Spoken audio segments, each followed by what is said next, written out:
नमस्कार साथियों, आप सभी का स्वागत है आपके अपने किराड़ू क्लासेस के इस बेहतरीन यूट्यूब चैनल के ऊपर। और मैं आपका विष्णु कुमार हृदय की गहराई से स्वागत करता हूं। और ईश्वर से भी पूरी उम्मीद है कि आप लोग जहां भी होंगे स्वस्थ होंगे, मस्त होंगे और ज़बरदस्त होंगे और अपनी तैयारी को बहुत ही बेहतरीन तरीके से आप कर रहे होंगे। जैसा कि आप सबको पता है, अपने राजस्थान के अंदर बहुत सारी भर्तियां आ रखी है। अब कुछ दिन पश्चात जेल परेरी का एग्जाम आने वाला है। उसके पश्चात जो बहुत बड़ी राजस्थान की कह सकते हैं अपन चतुर्थ श्रेणी फोर्थ क्लास की वैकेंसी जो भी आपके सामने है। इसके अलावा भी लाइब्रेरियन ग्रेड थर्ड की वैकेंसी आपके सामने, यानी कंटिन्यू वैकेंसी है अपने राजस्थान के अंदर। और जो 12वीं के विद्यार्थी है जिन्होंने अभी 12वीं पास किए, उनके लिए भी बीएसटीसी 2025 का एग्जाम सामने है। पीटीटी कर रहे हैं, उनका भी एग्जाम है साथियों। तो राजस्थान के अंदर वैकेंसियों की तो कोई कमी नहीं है। कह ही नहीं सकते आपकी राजस्थान के अंदर वैकेंसी नहीं, बहुत सारी वैकेंसी है। सेकंड ग्रेड की वैकेंसी देख सकते हो आप। सेकंड ग्रेड की वैकेंसी भी बहुत जल्द आपके सामने है, एग्जाम भी बहुत जल्द होने वाले। एग्जाम फॉर्म सबने फिल कर दिए। थर्ड ग्रेड की बात करें तो थर्ड ग्रेड की एग्जाम भी बहुत जल्दी हो जाएंगे, जल्दी इसकी प्रक्रिया शुरू कर दी जाएगी। बिल्कुल रीट का रिजल्ट भी बहुत जल्दी जारी कर दिया जाएगा। अब बात करें अपन कि क्या क्या पढ़ना है अपन को, यानी हम किस लिए आए यहाँ पे इस प्लेटफॉर्म के ऊपर। तो हम बात करें राजस्थान इतिहास के बारे में। किसके बारे में मित्रों? राजस्थान इतिहास के बारे में बात करें। अब राजस्थान इतिहास के बारे में हम बात करें तो राजस्थान के इतिहास के अंदर हमको क्या क्या पढ़ना होता है उसके बारे में भी अभी हम चर्चा करेंगे। सबसे पहले तो हम पढ़ेंगे इतिहास। अब ये इतिहास होता क्या है साथियों? इतिहास के बारे में आपको जानकारी होना बहुत ही जरूरी है कि आखिर ये इतिहास होता क्या है, हम इसको क्यों पढ़े साथियों, जो हमारे लिए क्यों इंपॉर्टेंट है। अरे इतिहास को इसलिए पढ़ना है अपन को क्योंकि आपको क्या लगनी है, सरकारी नौकरी लगनी है। क्या लगनी है? सरकारी नौकरी लगने के लिए तो आपको इतिहास पढ़ना पड़ेगा। यदि आप सरकारी नौकरी भी नहीं लगना चाहते हो तो फिर भी इतिहास पढ़ना पड़ेगा आपको। क्यों पढ़ना पड़ेगा? राजा महाराजाओं के बारे में आपको जानकारी मिलेंगी। राजा महाराजाओं ने क्या क्या कार्य किया अपने जीवन काल के अंदर, वो भी जानकारी आपको मिलेगी साथियों। अब सबसे पहले अपन देखें इतिहास के बारे में। अब ये इतिहास है। इतिहास क्या है साथियों? एक जल्दी से कमेंट करिए, बताइए कि जो मैंने इतिहास लिखा है यहाँ पे बोर्ड के ऊपर, अब ये इतिहास है क्या? बताइएगा भाई साहब, इतिहास क्या है? अब ये इतिहास क्या है इसके बारे में देखिए तो ये इतिहास एक शब्द है साथियों। क्या है? इतिहास एक क्या है? शब्द है। बिल्कुल क्या है साथियों? इतिहास इतिहास शब्द है। अब ये इतिहास शब्द है ना, क्या ये इतिहास शब्द, इसको अंग्रेजी के अंदर क्या कहते हैं साथियों? किसमें? अंग्रेजी में क्या कहते हैं? बिल्कुल सभी को पता है इतिहास को अंग्रेजी में क्या कहते हैं? हिस्ट्री। अरे क्या कहते हैं साथियों? हिस्ट्री कहते हैं। HISTORY क्या कहते हैं? हिस्ट्री कहते हैं साथियों। क्या कहते हैं? इतिहास को अंग्रेजी में क्या कहते हैं? इतिहास को अंग्रेजी में हिस्ट्री कहते हैं साहब। अब ये हिस्ट्री है ना साथियों, क्या हिस्ट्री या स्त्री, हाँ दोनों एक ही बात है। अब ये हिस्ट्री है ना, क्या ये हिस्ट्री ये किसका शब्द है साथियों? यह ग्रीक भाषा का शब्द। किसका शब्द है साथियों? ग्रीक भाषा का शब्द है। ग्रीक भाषा का शब्द है। हिस्ट्री किसका शब्द है? कौन सी भाषा का शब्द है साथियों? ये हिस्ट्री है ना, किसका शब्द है? ग्रीक भाषा का शब्द है। अब ये हिस्ट्री है ना, इसका अर्थ क्या होता है? क्या साथियों? हिस्ट्री का अर्थ क्या होता है? हिस्ट्री का अर्थ होता है साथियों बुनना। अरे भाई साहब क्या होता है? बुनना। ये तो हो गई किसकी बात? इतिहास, जिसको अंग्रेजी में हिस्ट्री कहते हैं। हिस्ट्री का अर्थ क्या होता है? बुनना होता है। और कौन सी भाषा का शब्द है? ये ग्रीक भाषा का शब्द है साथियों। कौन सी भाषा का शब्द है? ग्रीक भाषा का शब्द है। अब आपको बहुत सारी जगह देखने को मिलता है, कई जगह तो इतिहास देखने को मिल जाता है। कोई कोई जगह आप पढ़ते हो ना तो एक शब्द मिलता है देखने को, कौन सा? अतीत। कौन सा शब्द मिलता है साथियों? अतीत शब्द देखने को भी आपको मिलता है ना। हाँ इतिहास, इतिहास जो पुराना समय गुजर गया उसको इतिहास के नाम से जाना जाता है। क्लियर है? अब देखते हैं साथियों, ये अतीत शब्द देखने को मिलता है ना आपको। क्या मिलता है? अतीत शब्द देखने को आपको मिलेगा। अभी अतीत शब्द क्या होता है? ऐसा समय या ऐसा काल जिसका कोई लिखित प्रमाण मौजूद हमारे पास नहीं हो, उससे तो क्या कहा जाता है? उसे तो कहा जाता है क्या?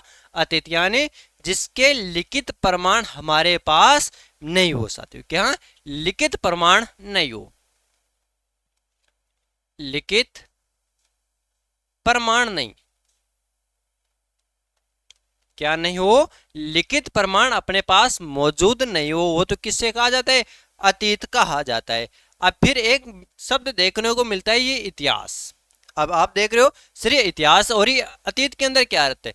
यानी क्या अंतर है दोनों के अंदर? इतिहास का मतलब होता है जिसके लिखित साक्ष्य हमारे पास मौजूद नहीं हो, उसके प्रमाण हमारे पास नहीं हो, वो तो किस नाम से जाना जाता है?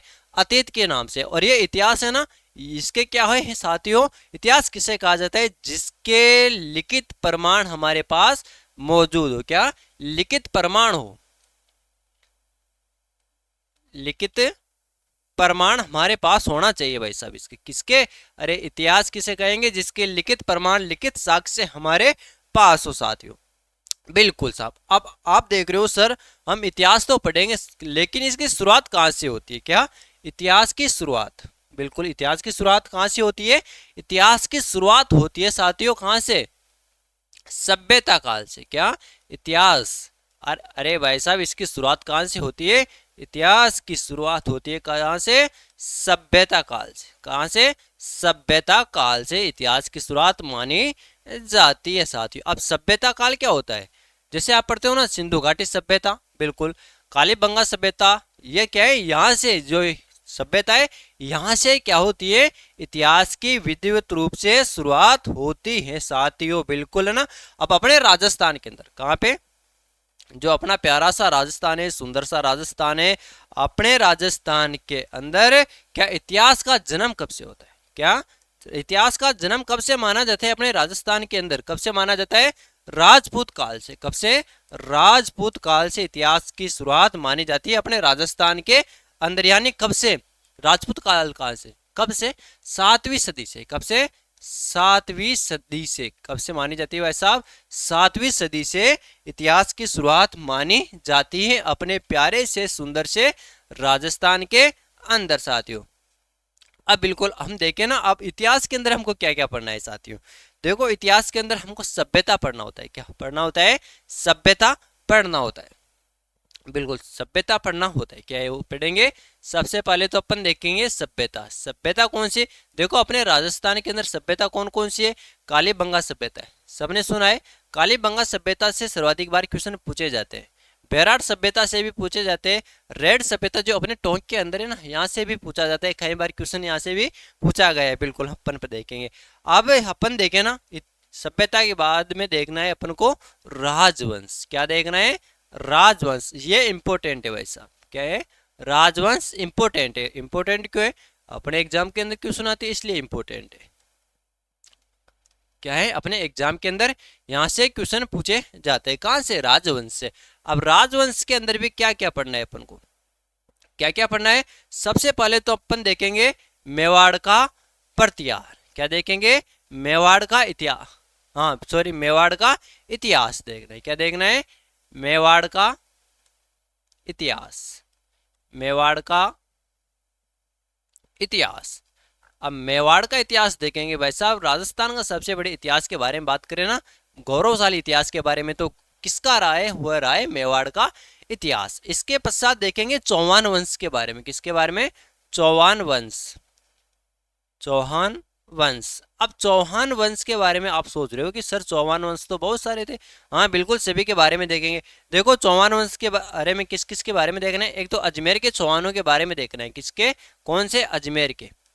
अजमेर में चौहान राजवंश का राज था, बिल्कुल साहब। अजमेर के देखेंगे। अजमेर के देखने के पश्चात सांबर का नाम तो आप सबने सुना है, बिल्कुल सभी विद्यार्थियों ने सांबर का नाम तो सुन रखा है।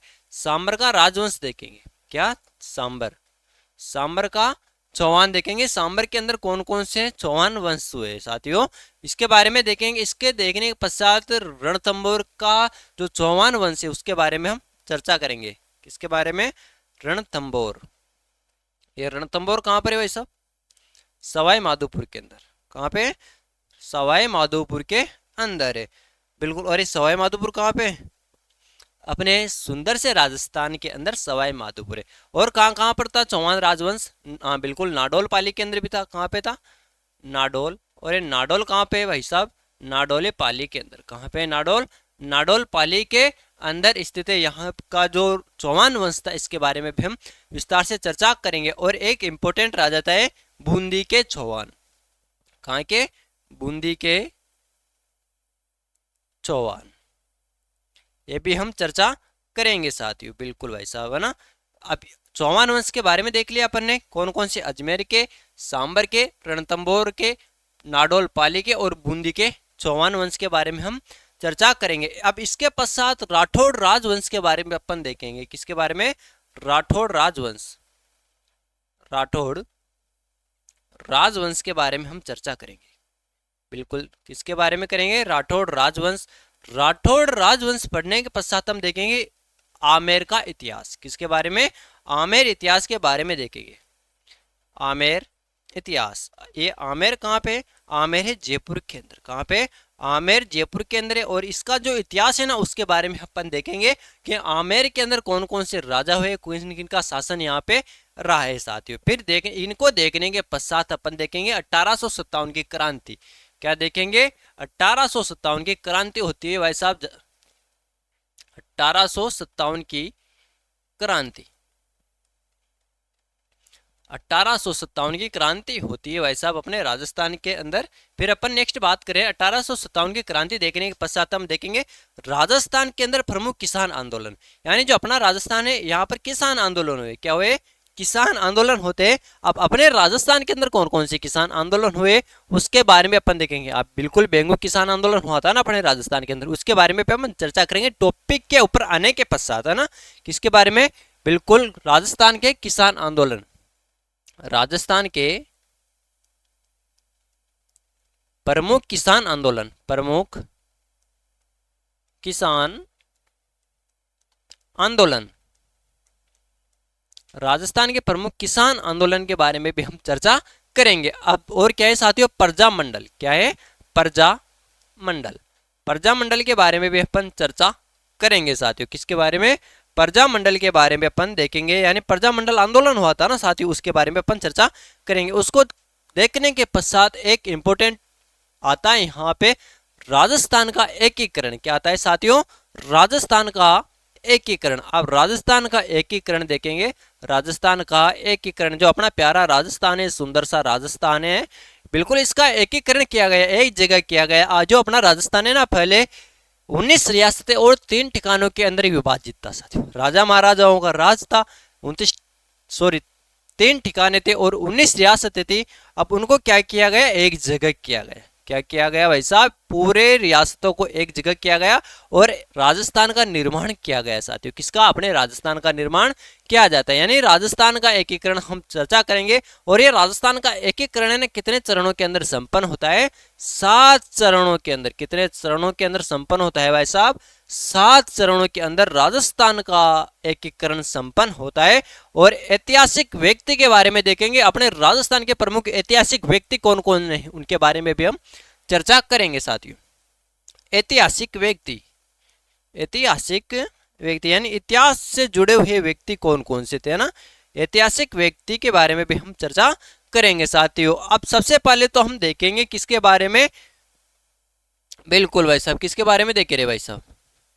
बिल्कुल मेवाड़ का इतिहास सबसे पहले हम चर्चा कर लेते हैं। यानी कौन कौन से राजा महाराजा हुए उनके बारे में देखेंगे। मेवाड़ का जो विस्तृत इतिहास है इसके बारे में हम कंप्लीट चर्चा करने जा रहे हैं। यानी जो अपना राजस्थान है, अपने राजस्थान के इतिहास के अंदर जो इम्पोर्टेंट फैक्ट है उनके अंदर हमको क्या क्या पढ़ना होता है, जिसके बारे में हमने चर्चा कर ली। अब इसको पढ़ने के पश्चात एक सब्जेक्ट और पढ़ेंगे अपन, क्या? राजस्थान की कला संस्कृति। यानी इनको पढ़ते जाएंगे तो आधी कला संस्कृति तो आपकी कंप्लीट होती जाएगी साथियों। जो जो फैक्ट आएंगे मैं आपको साथ के साथ बताते हुए आगे चलूंगा साथियों।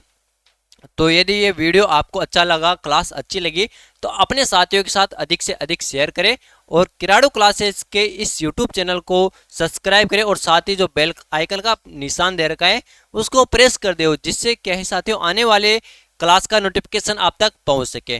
तो सभी मेरे प्यारे साथियों का यहाँ तक के लिए बहुत बहुत धन्यवाद। Thank you, all the best, जय हिंद जय भारत। मिलते हैं कल मेवाड़ के इतिहास के साथ। सभी का धन्यवाद।